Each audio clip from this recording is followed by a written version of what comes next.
Alrighty, we are doing something a little different today. We're gonna call this one the one about Amy. Woohoo! This will be the best one yet. So Amy has been my co-host here for like 60 plus episodes, I think, at this point. And one of the things that I have wanted to do for a while, just been trying to figure out the right opportunity to do it, and it might turn into doing this more with maybe some other folks or whatever, is I want to kind of just coach Amy for a whole episode here. So this is going to be a little bit different because obviously we're just going to dig into kind of what's going on. And Amy hasn't been an explicit client of mine for a bit now, a couple of years probably. Yeah, a couple of years. So obviously I'm going to basically treat this as a discovery. You know, I know Amy fairly well, but I'm going to kind of discover what's going on, and we're going to figure out kind of where she's at and what's going on and think through some next steps for her, and what those next actions are going to be for her. And maybe this will be helpful for all of you. I think it will, so that people can not be afraid to start the journey, because it's really scary. Yeah. Can be. You're not wrong. All right, Aim. So all right, I'm ready. Let's start here. What's not going well right now in fitness and health and nutrition that made you, because when I brought this up, you were like, that sounds like a great idea. Sounds great. And then immediately before the call, you were like, don't want to do this. But what is kind of not going the best right now that made you want to kind of dig in a little bit? I mean, I've always had issues with food. I've always had issues with sleep. And I think that those are two things that are kind of battling right now to take top billing for what I think is affecting me the most. So, like, I don't know, on any given night, I sleep between 3 and 6 hours, just naturally. I'm not a great sleeper. I've always been a really light sleeper. So if John gets into bed after me and I wake up at 1 or 2 a.m., I'm up for the day. It's just, it sucks because like you spend your whole day exhausted and then you have no energy to do anything. So it's all just like a cycle. So it's, that's been something I've dealt with. But also, like, you and I have talked about this just socially. Food has always been a thing for me. So like, I like to eat and I like tasty food, which tasty and like on plan don't usually go hand in hand. I mean, you can find the occasional recipe that hits everything you need it to, but I am not like Jeff. I cannot eat chicken and peppers every day. It's delicious. It is. Once or twice. You gotta have different sauces. Cholula is the only sauce. Cholula and barbecue sauce and maple I do love bourbon. barbecue. Wait, what? Maple bourbon? Yeah. But is it like low in calorie? No, you get, it's fine, right? Like I'll pick my battles other places, but the 50. Yeah, what did you call it one time? You were like, that's the cost of doing business. It's the cost of doing business. If you're going to eat 8 ounces of broiled chicken and you're going to dip it in barbecue sauce, that's fine. It's the cost of doing business. Yeah. So that's pretty much, I mean, I think my fitness is pretty okay. I'm 2 to 3 times a week of strength training, specific strength training, and then intense cardio once a week, but it's very intense. And then walks every day, like between 2 and 3 miles, just because I have a dog. So it's just relatively easy to get out and do that because it's a necessity. So I think the fitness part is okay. It's the other stuff that I need to try to get in check. Because as I'm aging, the things I used to do just aren't working anymore. That's a valid experience. So let's go one at a time. Sure. Where do you want to start? Or do you want me to pick? Food or sleep? You can pick. I'm too tired. I didn't sleep. Well, let's do that one then. Let's do sleep. Okay. How is the sleep impacting like your day to day? Because obviously, you wake up and you're tired and don't want to do anything, but like, how is that impacting your day to day sort of stuff? I mean, it keeps my energy really low. So like, today is not great weather here. It's been really rainy all day. It finally cleared, so I can take the dog for a walk after we're done here. But even this morning, I was like, "Oh, thank God it's raining, because that means I don't have to do anything. I don't have to get up or like take Callie out because I just don't have the energy to." And most days, that's kind of the pervasive theme. Like, I just don't have the energy. I do it because I'm supposed to, but I know that it's. You've said this to me before. It's like, you do the workout so you don't take the zero. And some days are really good and some days are just barely mediocre. I feel like I'm hitting a lot of those barely mediocres because my energy level's really low. Even when I'm at the gym doing training or in the strength training classes, there are days I know that I'm not pushing it because I just don't want to. Yeah. What are some of the things that you're not doing, right? So you said some of the like specific things, but like things that you're like, I would like to be doing more of this, not necessarily even just in your fitness and health, but like in terms of just in general day-to-day stuff. So you're like, I'm opting out of this. I have found, I don't know if this is where you were going, but I have found that when my energy is this low, I'm not making good choices when I go to the refrigerator. Like, if I'm wiped and I'm just looking for something to eat for breakfast, lunch, or dinner, I just grab whatever is there. Or sometimes it's like some of my daughter's food, which is kid nutrition versus adult nutrition are not the same.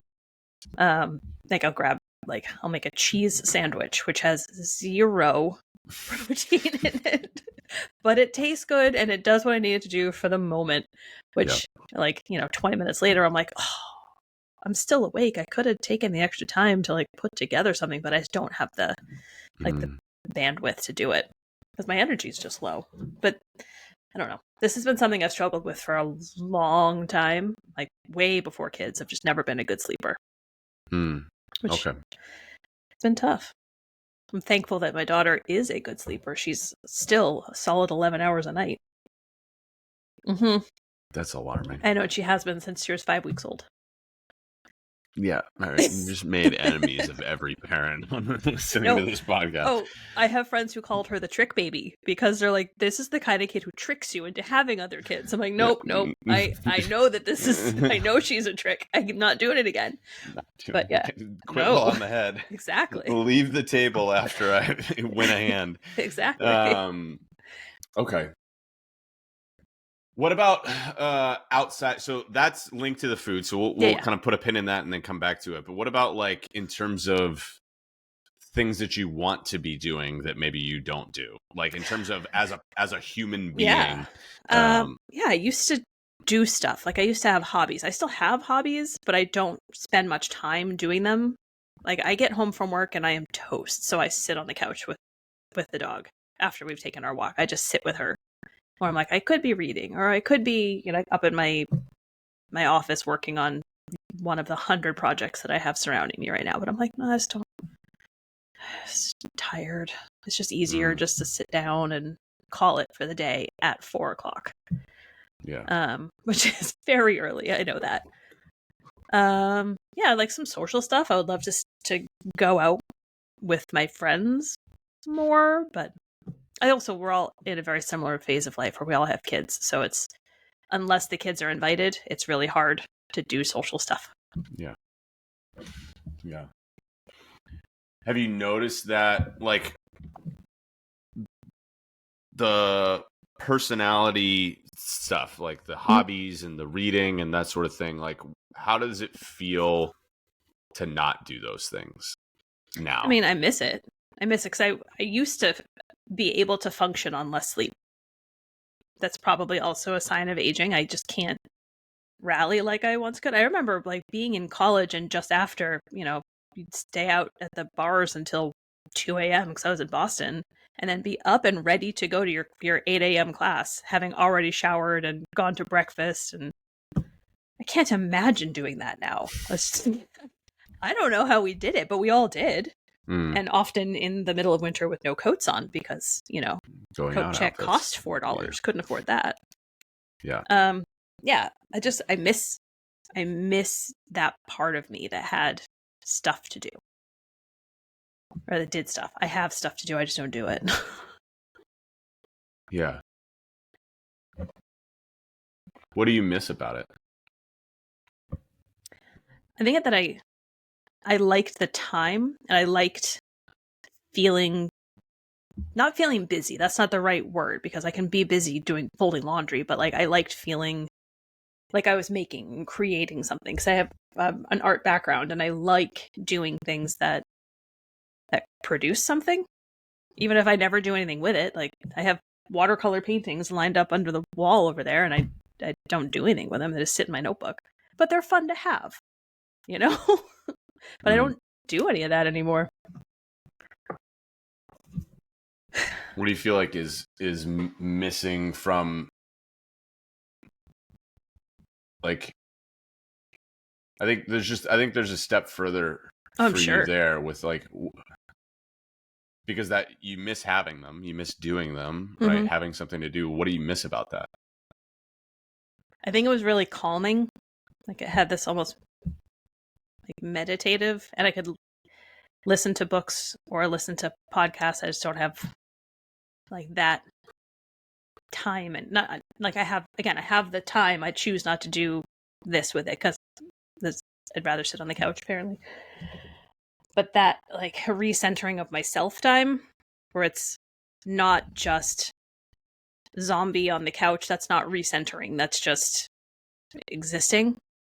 It like having that time where I'm doing something that I enjoy for me felt important. So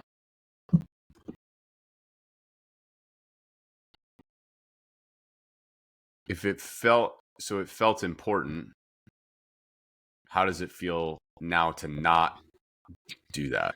yes, it's not fun. How do you mean?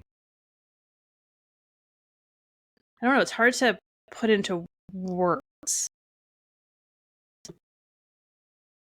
I don't know, like not that I don't find myself to be important. Like I still know that it's valuable to have things. I don't know. I need to redirect my energy. I think that's what it is. Or you, coach, you can tell me what to do. I'm not probably going to tell you what to do. Oh, come on. I don't know. Well, I want someone to fix me. Well, I have never claimed to do that. Well, where's your energy going to now? You want to redirect your work? It's going to work and like parenting, and that's about it. How does it feel that those things are kind of getting the higher level of importance? Yeah, I wonder how much of this is like I miss the life that I had before I had responsibilities. Not that I don't love being a parent, it's incredible, but like before I had to go to work every day, and before I had to make money to pay the bills, and well, when was the last time you felt like you had energy? Oh God, I don't know, because I've kind of always existed low energy. So like, you know, when you do those, I don't know if you ever have. There's a part of Weight Watchers where like they ask about your your baseline energy level. Mine's always relatively low. But yeah, I don't know. I don't know when the last time I really truly felt like I had energy was, because I don't think I know what it is. I don't know what it feels like. Well, let me flip it on its head here a little bit, because you operated with lower energy before. Yeah. When was the last time that you operated with lower energy versus now you're not operating with lower energy? When I was a classroom teacher. Like, okay, what's changed? I think because I had like a very strict plan for the day. Like I knew exactly what I was doing and when I was doing it, and if I had that, then that helped to keep my energy where it needed to be, or like maybe able to focus the energy a little bit more, because I had to.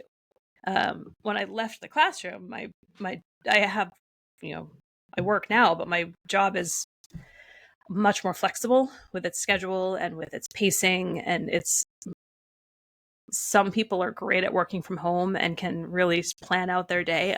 I thought that I would be great at it. I'm not. So if I'm given an inch to like take a nap in the middle of the day, I'm gonna do it. Which I did not think I was that person, but I very much am.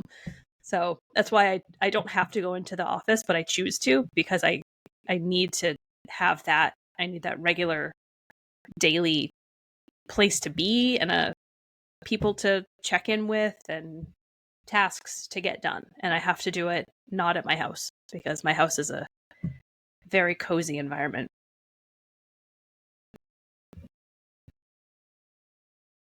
Okay, so help me understand Sure. this, because there was a distinctive, like, that was the last time when you were a teacher and you had that structure that you felt like, hey, I'm doing the things that part of it makes up my personality, who I am, Totally. and artistic, and all of these things, and I feel like I'm taking care of me. Yeah. And you left teaching for an explicit purpose to do this other work that you feel like is more also in line with who you want to be, right? Where's the disconnect there? Yeah, I'm not sure. That's what I've been struggling with, as like I've talked with my husband about it a bunch, just trying to figure out what I one theory that I had was that a lot of my personality was tied to teaching. And it was things that I was learning how to do so I could bring it into the classroom and help kids with it. And once that part is gone, there's like a vacuum, and there's nothing that's filling that void. And that was a tough realization. Like, so much of my being was tied to this job I didn't want. But I mean, I loved it. I loved it when I was in it, but it was the right time to get out of it. Okay. So the struggle is, let me know if I have it here. Give me a little bit of rope. But the struggle is, I want to feel like the person I was when I was teaching in this new stage of life, and I haven't been able to figure it out yet. Yeah, I think that's really close. And I don't have the energy to figure it out. Right. Because I'm not sleeping. Yeah, I think that's pretty good. Okay. That sounds right. That's also bleeding into the other sides of it, with the training piece of it and the nutrition piece of it. And so the relationship with food sort of thing. And so let's go with that piece of it as well. Okay. Because again, going back to leading versus lagging, right? The poor sleep is probably the leading behavior, leading to the lagging behavior of the cheese sandwich. but taking aside the cheese sandwich sort of scenarios, because I think those are tied together, I think that there's still like, when you say like, hey, I have a hard time with, I want delicious food, that sort of thing, and versus on plan, like, where's the disconnect for you there? Yeah. So I think I do a relatively okay job. I plan the meals for the family every Sunday, go grocery shopping, get everything I need to make 4 big, like, protein focused, fiber focused dinners. And I eat the leftovers for lunch, which I think is what Meg does. So like, I used to meal prep lunches, but it just got to be a little overwhelming, with also cooking everybody's breakfast and everybody's dinner. I didn't want to also meal prep everybody's lunch. So I think I do an okay job with that one meal of the day. I think it's the other things, like, I know that one's pretty solid. I think it's the breakfast is, I eat the same. This is where it's funny. I can't stand eating the same thing for lunch or dinner. I have had the same breakfast since I was in my 20s and will never deviate. I have 2 hard-boiled eggs and a piece of toast or a piece of bread with peanut butter and banana every day. So, like, yes, I'll make fun of you for having chicken and peppers for lunch. But I think it's because in the morning you're not fully functioning. I'm not fully functioning. So I need to have this thing that I know is easy, and I know it'll fill me up and keep me full until lunch. But it's the other things, like, because I'm not meal prepping, often when I'm on my way to work, I don't have anything to have on, like, Monday. I don't have anything for lunch ready to go. So I swing by Hannaford on my way to work, because there's one in Durham, and I grab like either a frozen like lean cuisine, which are terrible, but will get the job done. Or because it's so early in the day, the salad bar's not open yet. So I get one of those crappy sandwiches that are delicious, but like not great for you. So because I haven't planned ahead.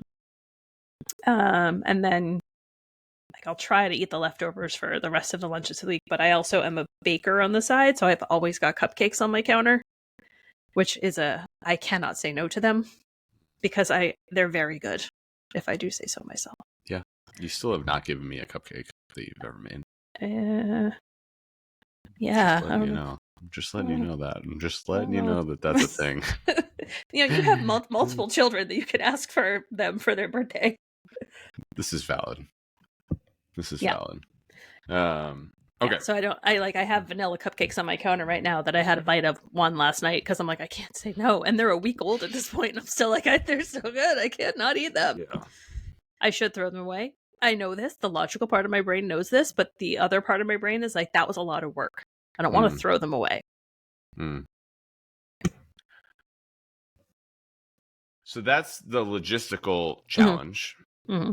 What is that leading to for you, or not leading to, that you want?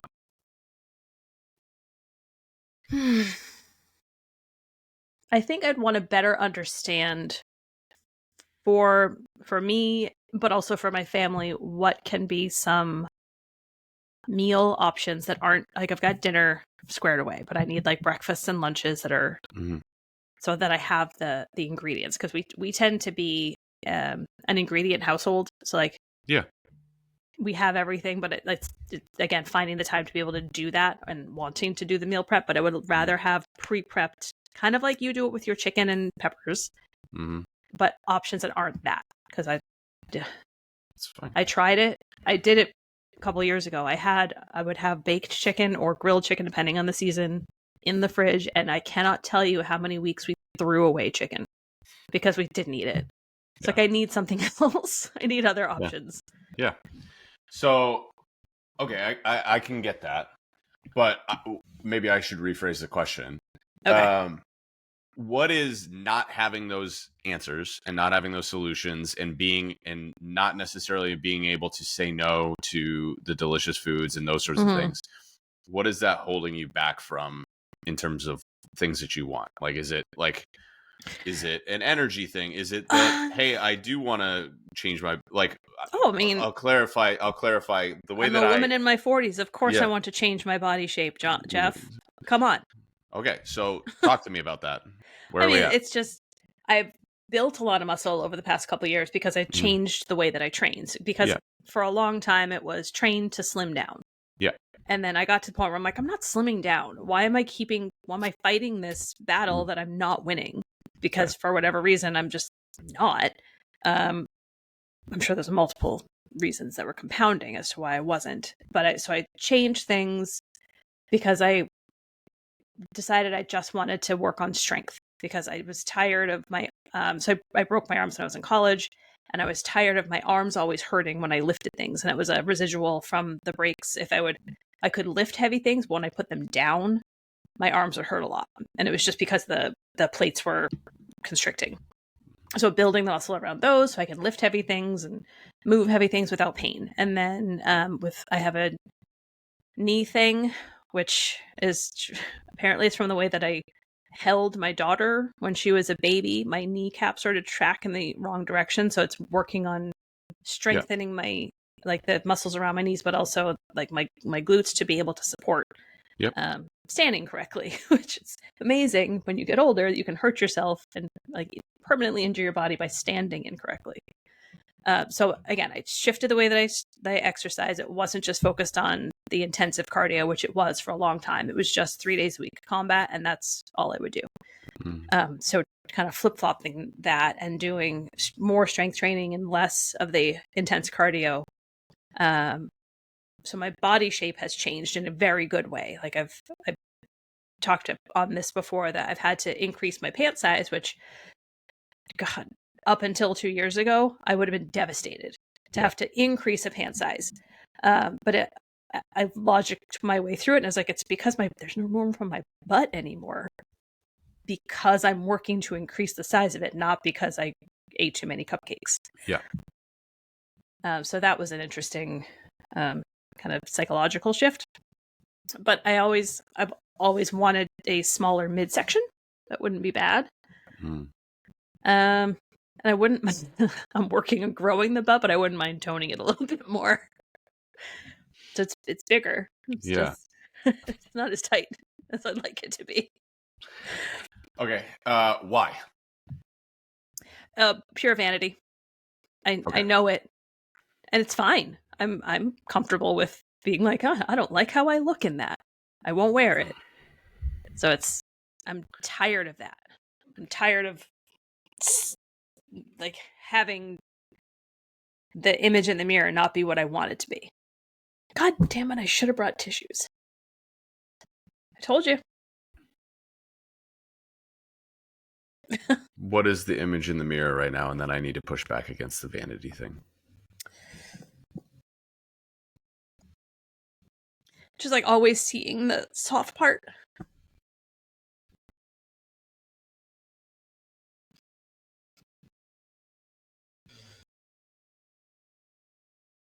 That where your eyes go? Yeah, always. How does that feel? Crappy. And it's hard because I'm raising a daughter who's beautiful, but I'm worried that she's going to pick up on it.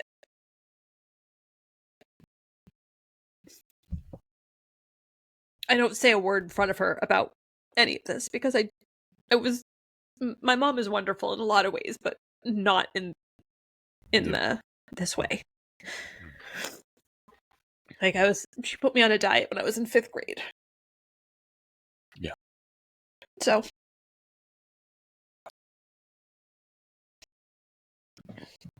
What are you worried that your daughter's going to pick up on? I don't want to shake her confidence because she's 10 and she rightfully thinks she looks wonderful all the time. And she does because she's tall and strong, and she inherited her father's behind, so she already has a butt, which I'm very envious of. I when I talk about anything having to do with any of this, it's not in a negative way. It's in a, mommy had to buy new pants because I got too strong for the last ones that I had. Yeah. So that she knows that it's okay to go up in size, because she was humiliated when she had to start shopping in the women's section because she's so darn tall. She can't fit in kids' clothing. It's too short, so it shows her whole ankle. But she was really concerned that it meant that she was too big. She was too big for the kids' clothes, and she had a hard time with that. But I was like, no, it's because you're so tall. Like, I would have killed to have been your height at your age. Yeah. Oh, there are women who would like to be your height now.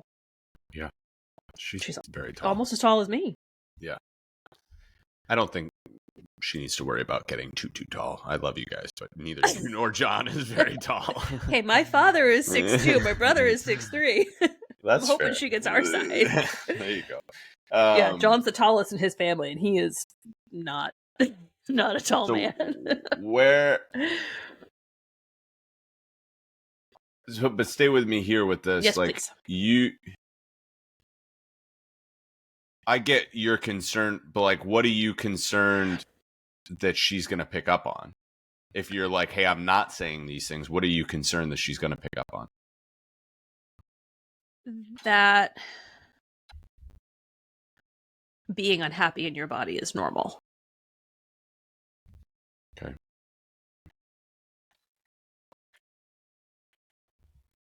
And that wishing you could change and look like something else or someone else is just like part of being a girl. Yeah.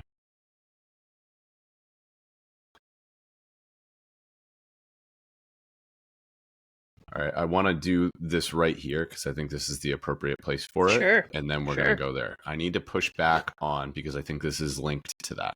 Okay. I need to push back on the idea that this is vanity. Okay. Okay. And I've said this a lot of times, and I'll say it again.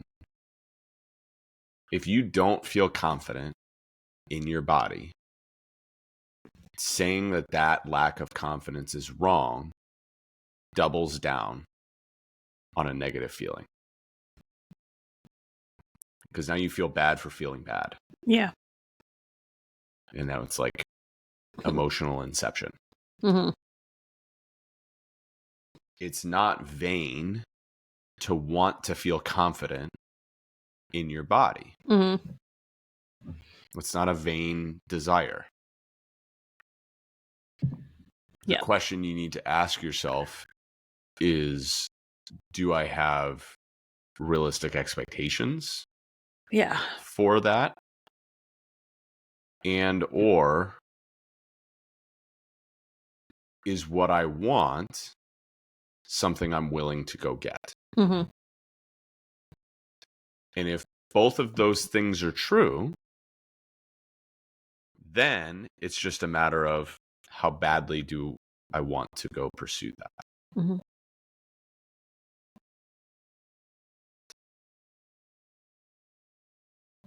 So let's go here for a moment. Okay. Where does the lack of confidence show up for you outside of when you look in the mirror? Because obviously, like, or even within the when I look in the mirror, Mm-hmm. how does that impact beyond just that moment?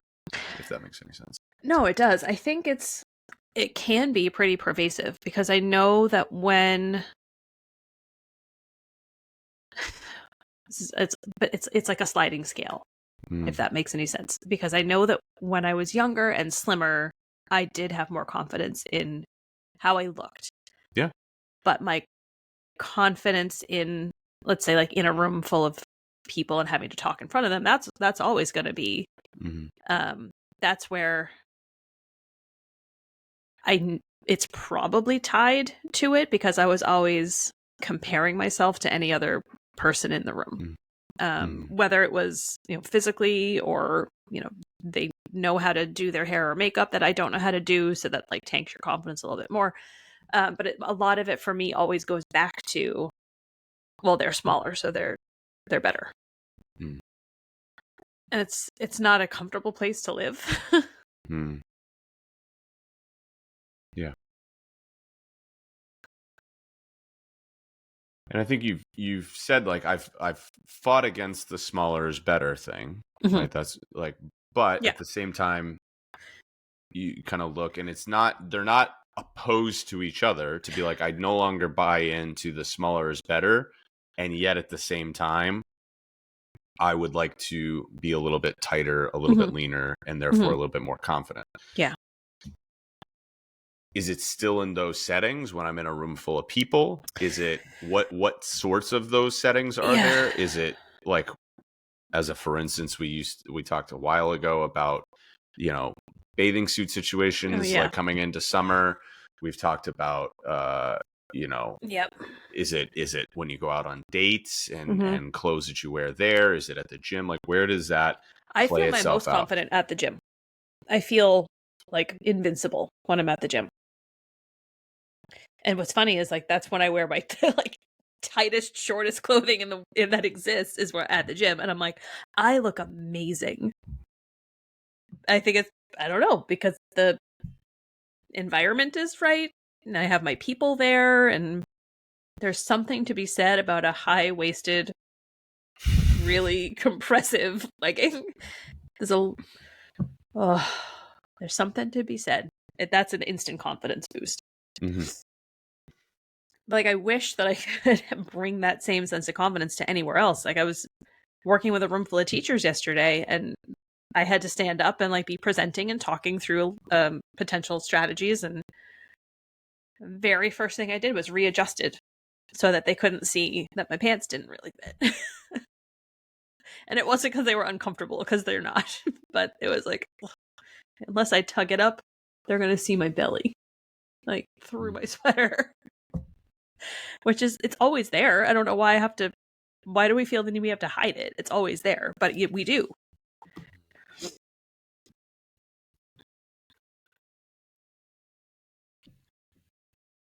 How did that impact your ability, like your comfort in that moment? I'm sure that I wasn't focused on what they were saying because I was focused on what I thought they were thinking, which is that I'm projecting thoughts that they may not care at all. They may not have noticed at all, but my first instinct was to make myself look better in front of a room full of women who probably didn't care. Yeah. Let me ask what might seem like a silly question. Yeah. Let's say that I snap my fingers and things were a little bit tighter in those soft spots and things like that, around your midsection and things like that. How do you think that would have impacted that moment for you? I probably still would have done it. I probably still would have adjusted. Okay. Because I know that when I was younger and a much smaller size, I was still convinced that I was the biggest person in the room. A lot of this is up here. Yeah.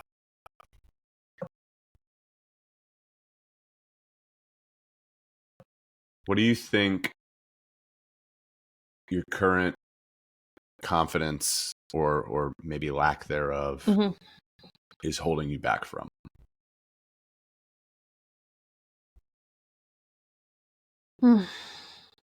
Professionally, I don't think anything because I'm very confident in my abilities as a professional. And I wouldn't even say, I mean, if this was 2 years ago, I would have said I'm not going to go swimming with my kid, but I conquered that, and now I'm never going to say I don't care what I look like on the beach because I'm going to. It's just a part of who I am. I don't know that I can ever get away from that. But it was I care more about her reaction to me being in the water with her than I care about how I feel in a bathing suit. So it was coming to terms with that and being like, one of these things matters a little bit more. And being able to recognize that and be like, she doesn't care. She doesn't care what I look like in a bathing suit. She just cares that I'm out there playing in the sand with her and jumping waves with her and swimming in the ocean and jumping into pools with her, which I still don't love, especially if it's a public pool, but that's like other reasons. But just being able to be present with her has been really a wonderful shift. So these are like those little micro shifts that I need more of. And I need them with everything I wear, not just bathing suits. Great, thanks. Where do you feel like it is still holding you back from being as present as you would like to be? As far as your current confidence level? Yeah. I don't know. It's hard. I think I'm just in an up and down period of life. I'm in a bit of a lull where I'm just, probably because it was winter and I'm still just coming out of hibernation, where I didn't really see people all that much except for at the gym. So yeah, probably confidence towards making new friends. I love my current group of friends, but we are all very, very busy people and it's hard to get together. But it'd be nice to have some other more local people. But let's do this. Let's play it out for a moment. Sure. And let's say that because stringing all of this together to this point, right? Struggling with sleep. Yeah. That's leading into struggling with food, but also a roadmap for your nutrition and having a game plan for how can I enjoy the foods that I like to enjoy while still potentially making progress. Yeah.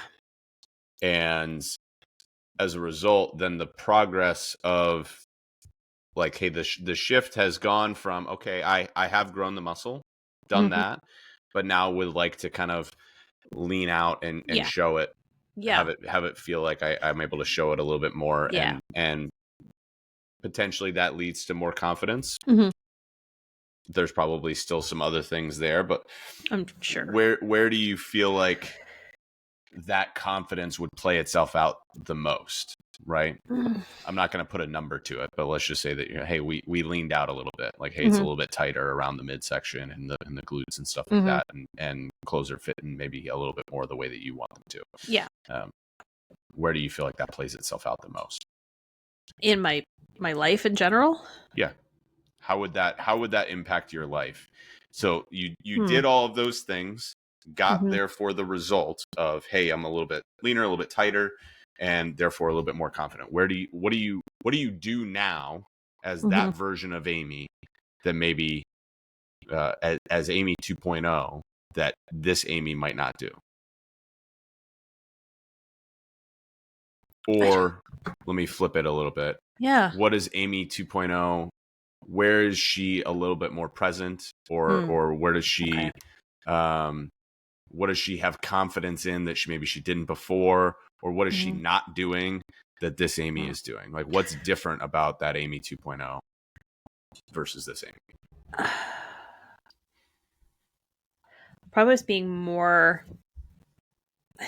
I don't even know if this. It must link because this is exactly the first thing I went to was planning more things with my girlfriends. Because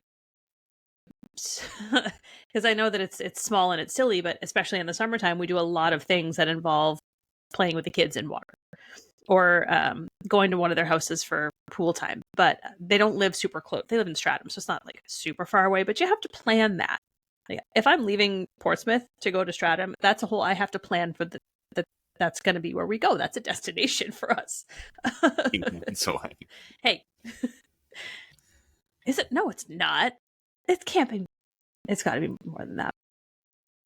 Or thinking about my friend who's building a new house next door. They're building a pool, and I want to initiate more um, hangouts with them, with the kids. Yes, because they have to be there. But I tend to not initiate the hangouts. I love playing with them at the beach, and that's cool, and I've got that. But those are strangers at the beach. I don't see them. Like I am a flash as I'm running into the waves past people I'm never going to ever see again. But these are my people who I see a lot.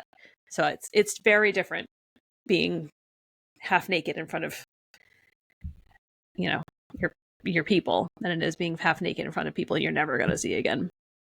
yeah. Maybe So the initiate confidence. more hangouts. Yeah. Okay. I dig it. All right. I want to be mindful of our time here. Yeah, So potential clients need to know that these can go for a while. yes, but I want to be mindful Let's of our be time. realistic.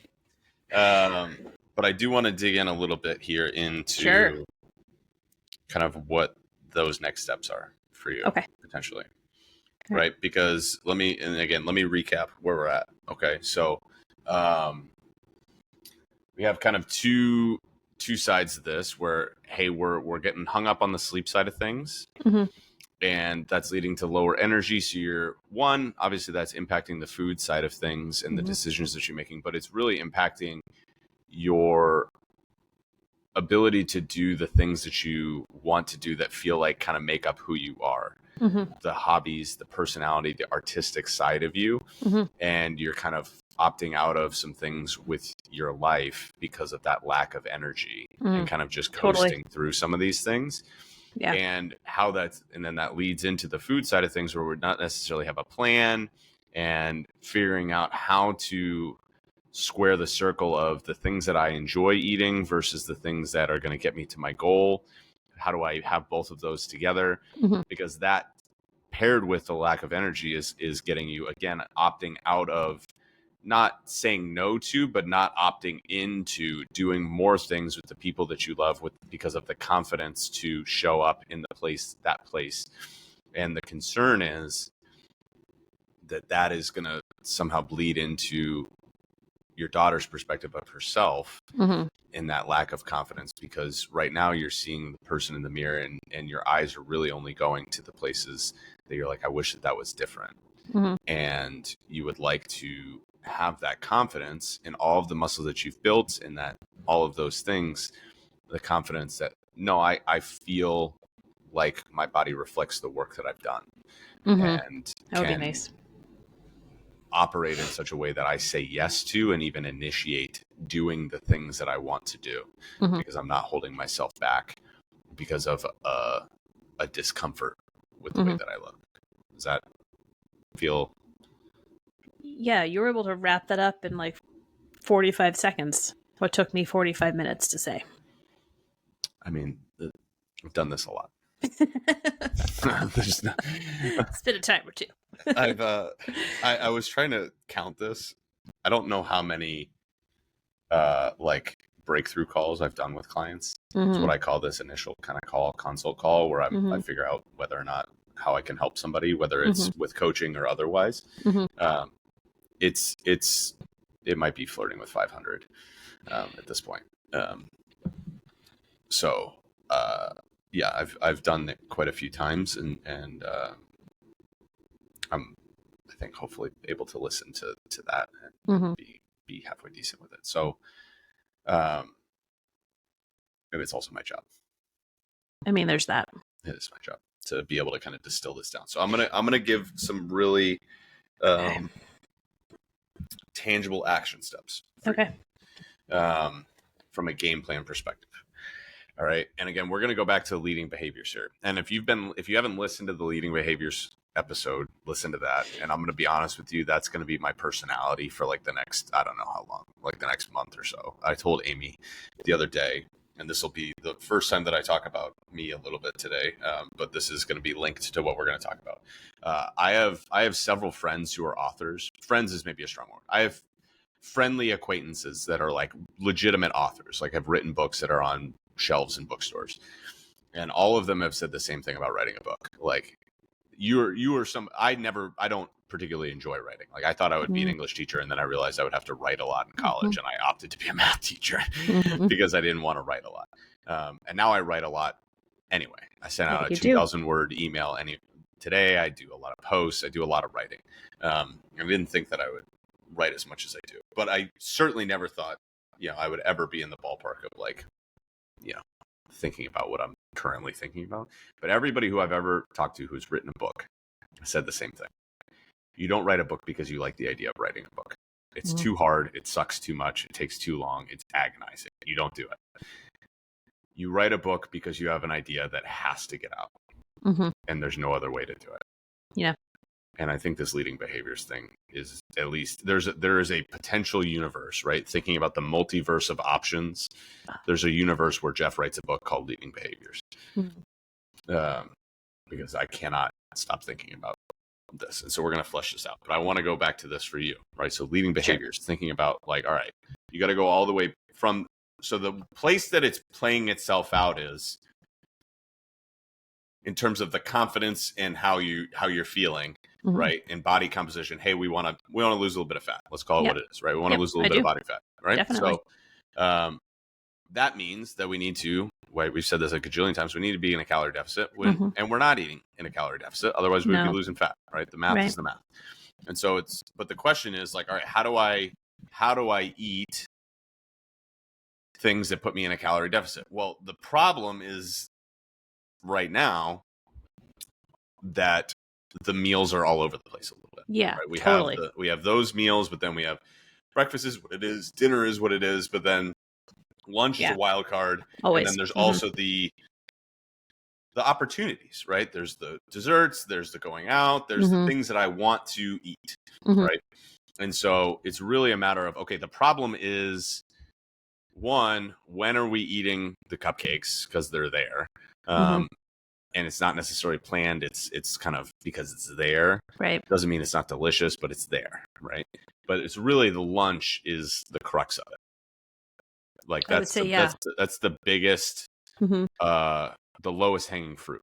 Absolutely. And so that low hanging fruit is coming from two things. One, it's a planning issue, and two, it's a sleep issue because you're tired.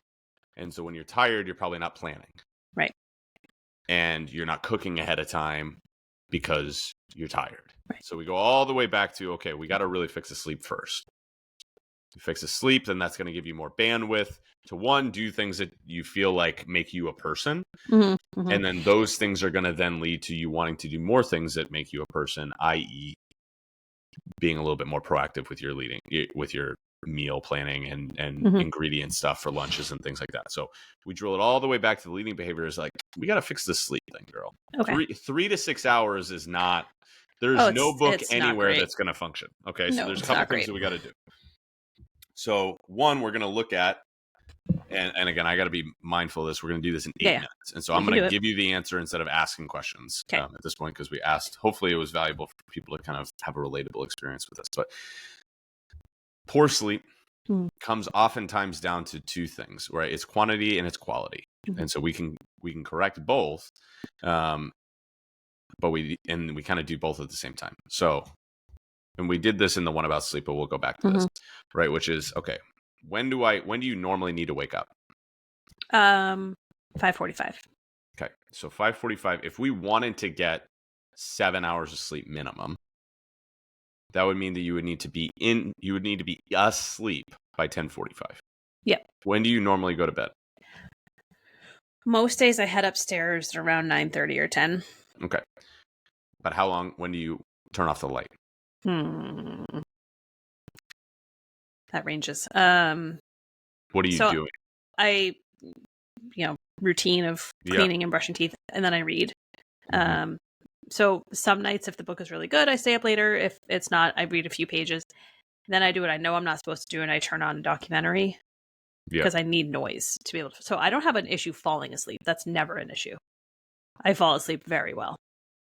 It's staying asleep, or like I've worn my watch and to like monitor how your sleep goes. And I showed it to John the one time I did it, and he was like, "This is not normal." Like I never go into full REM sleep. I'm always in the when do you? I never go deep sleep. I wake up when the dog comes in, so that'll be around midnight. Then I wake in when John comes in, which is around 1 or 2. Okay, so we got to do a few things here. One, at least bring the dog up with you. Yeah. Okay. That'll do. Let's do that. That's easy.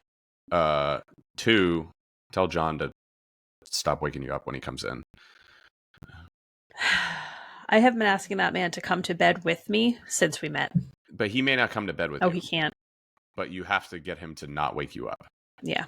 So I don't know if you need to get a Tempur-Pedic mattress or one of the Sleep Number mattresses, or I don't know if he's turning on the light or whatever it is that he's doing. No, I'm a ridiculously light sleeper. Yeah, but at 1 a.m, if you're asleep by 10, you should be in a deep enough sleep that you should be able to stay asleep.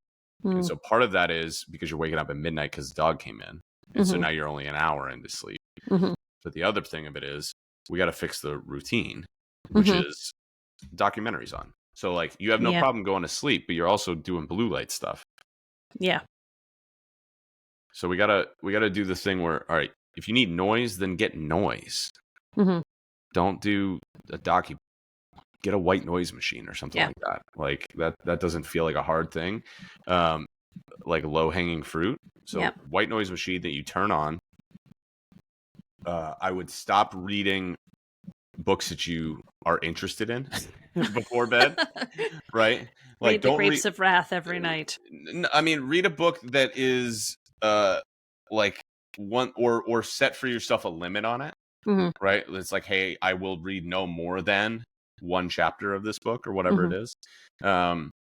Put your phone down before you do all of that. So you come upstairs, let's say it's at 9:30 or by 10 o'clock, right? So you're upstairs by 10 o'clock. So that means your phone goes down when you get upstairs. It goes down. Set the alarm, you put it down. Okay. Set the alarm, you put it down. Then you're going to go do your face routine. Then you're going to come and read, right? So that's all probably 30 to 40 minutes all in. So now you're 30 to 40 minutes removed from looking at anything with your phone. You have a white noise machine there. The dog is up and asleep. I'm not going to tell you to put your dog on the floor because I know you won't do it. I will not. But that's also probably part of it. I'm going to be honest with you. And so this is a choice that you're making, and understand that like you are opting out of your personal life because you want your dog to sleep in your bed with you. And I'm just being frank with you. Like that's the choice that you're making. No, I know. So there's a cost to these things, and I'm not telling you not to do it, but like, I don't know. You're not telling me. I'm not telling you, but I'm telling you like, hey, if you're not going to do this, then understand that there's only so much that's going to be able to get done. Yeah. And then hopefully if you're asleep then by like 10:30, 10:45 or earlier, then by the time John comes up at like 1, you're a couple hours in and maybe you get some decent sleep. But the reason you're not getting into deep sleep is your dog's probably kicking you in the middle of the night. Just going to be straight with you. The dog's kicking you in the middle of the night, so you're not actually getting into deep sleep. So that's part of it. The other thing is, if you wake up in the middle of the night, you need to do the routine again.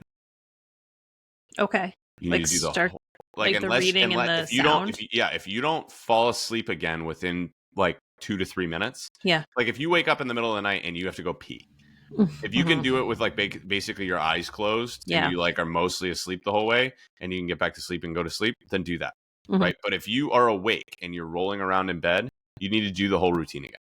Okay. Because you can't just be like, it's 2 a.m, I'm up for the day. Yeah. Can't do that.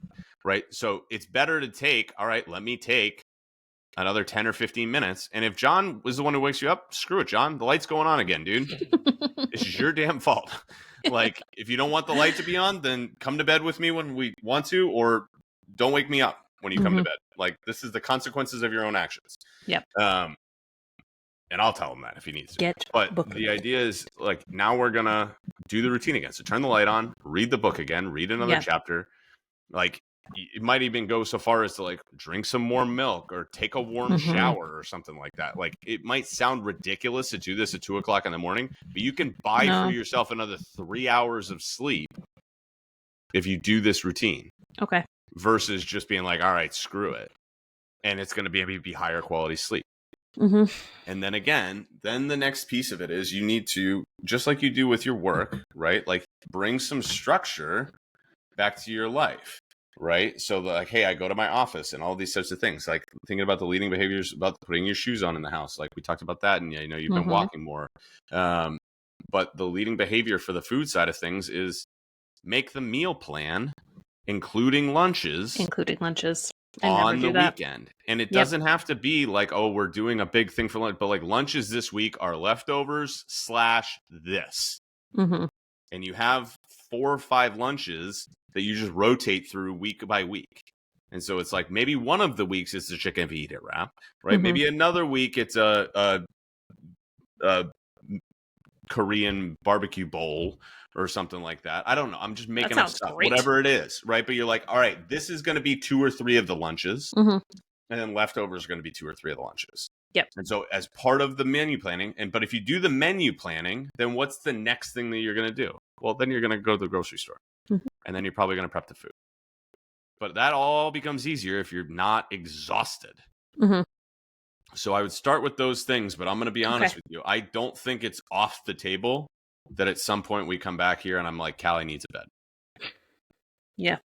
And I know that you love dogs more than anything, but more than most people.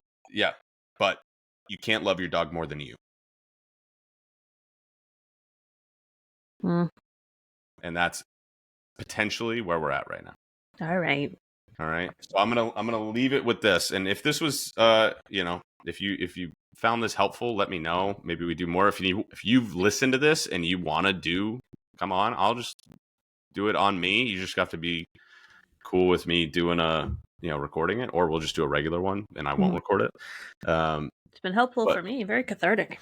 But I hope the thing that I want you to recognize is what I went through the whole thing with Amy for this is when I give her these thoughts on this, right? It always comes back to what's the goal and what's the outcome.